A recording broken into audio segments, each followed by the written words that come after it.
CNN Student News starts right now. I'm Carl Azus. First story today, more threats from North Korea. The country says it's telling certain military units to be ready to fight. Military units that could target South Korea and some U.S. bases in the Pacific. Two main reasons why the North is angry. One, the United States and South Korea, who are allies, have been practicing military drills like this one as they do every year. Two, the United Nations is punishing North Korea for a nuclear program that they're not supposed to have. A North Korean government website showed this a few days ago. The White House in crosshairs and a simulated attack on the U.S. Capitol building. The U.S. military says it's fully capable of defending itself and its allies against any possible attack from North Korea. Part of the challenge in dealing with North Korea is that it's made these kinds of threats before, sometimes to get attention, sometimes to get other countries to give them what they want. There are so many threats streaming out of North Korea these days, it's hard to know which ones, if any, to take seriously. Certainly Pyongyang is not believed to have the capability to effectively strike at the United States. And observers are left puzzling at what on earth this secretive, increasingly belligerent country is playing at. 2013 is the 10-year anniversary of when the Iraq War began. It involved dozens of countries, led by the United States, fighting Iraqi dictator Saddam Hussein. He was deposed and later hanged for crimes against humanity. A lot was accomplished in bringing democracy to the Middle Eastern nation. But Iraq is still struggling to recover, and there were a lot of dark stories that came out of the conflict, including one of a random attack on a 5-year-old boy. Dr. Sanjay Gupta shows how far this boy has come, and teachers, so you know, some of the pictures in this story are graphic. So this is like our classroom. I sit in that seat over there. It's amazing to me what a typical American 10-year-old kid Yusuf has become. Those molecules move faster.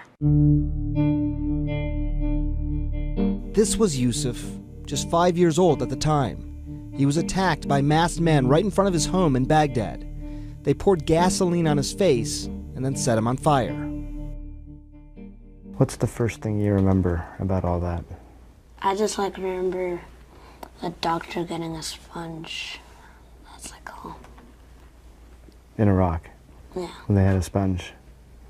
I think they scratch it on me or something. They were trying to take off some of the burned skin. Yusuf's parents were desperate to see their boy smile again. So just months after the attack, they came to the United States with a single suitcase. Their living expenses and their medical expenses, all of it, was paid for by the kindness of strangers. And we have followed their journey since 2007. Yusuf has had 19 operations, a total of 61 procedures to help correct the burn damage.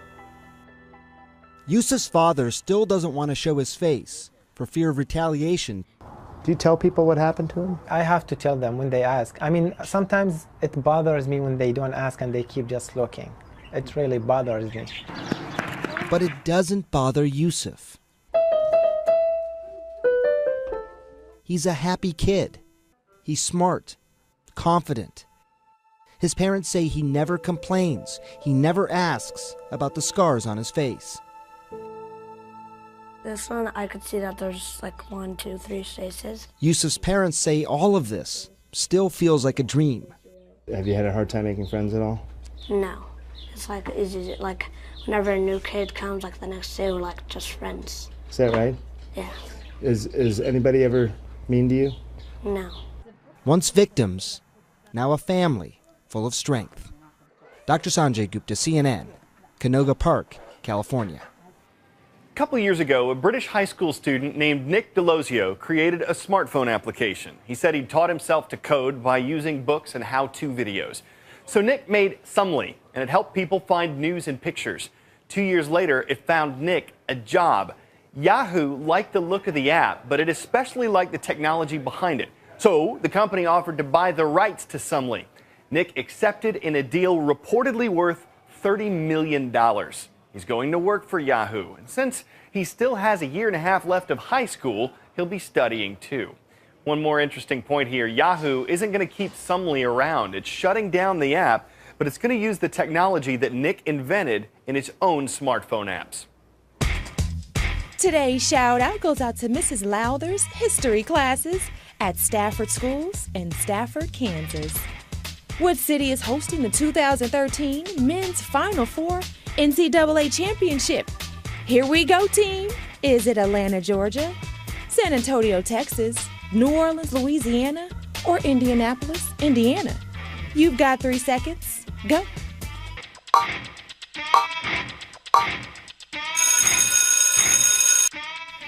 The Final Four will be played early next month at the Georgia Dome. And where else? Atlanta, Georgia. That's your answer, and that's your shout out. And that's the same Georgia Dome that I can see from my desk here at CNN. From where I wrote this script, I just turned my head like you see here on Carl Cam, and there's the stadium where the big dance will be held.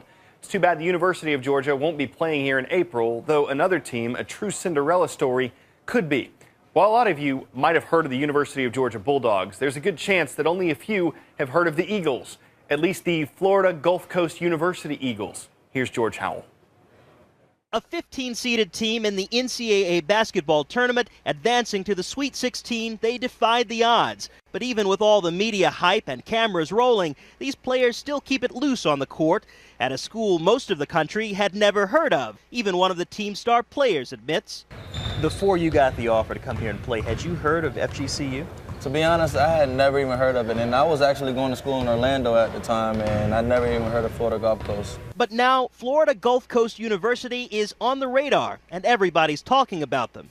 A lot of people in Southwest Florida hadn't followed this school until Friday night.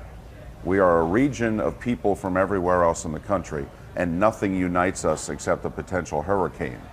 And now we have something to unite us.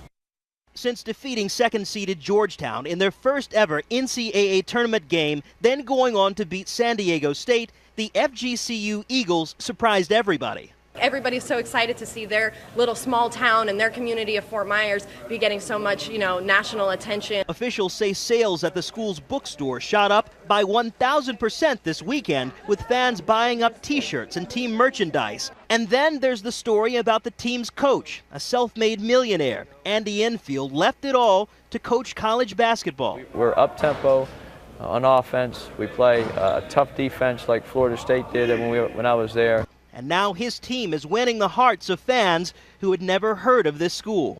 George Howell, CNN, Fort Myers, Florida. Well, we'll be watching. Our next story today, should what you weigh determine what you pay when you fly? There's an economics professor in Norway who says that people and luggage who weigh more should get charged more, but it might not be why you think. The professor says this is about saving fuel and reducing pollution. The lighter an airplane is, the less gasoline it would use and the less carbon dioxide it'd give off.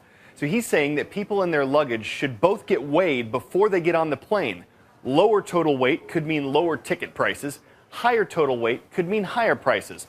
On one hand, it would encourage people to bring less and lighter luggage with them when they fly. On the other, it would cost the airlines to put in scales to weigh everybody, and it'd take more time to get through security and the weigh-in.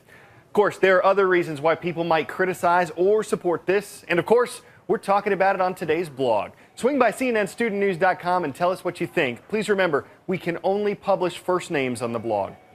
If we told you our last story today was about a deer in someone's house, you might picture a 9-point buck hanging over a fireplace. This is a little deer friend. After finding a doe, a female deer, in really bad shape, a veterinarian and her husband nursed the animal back to health.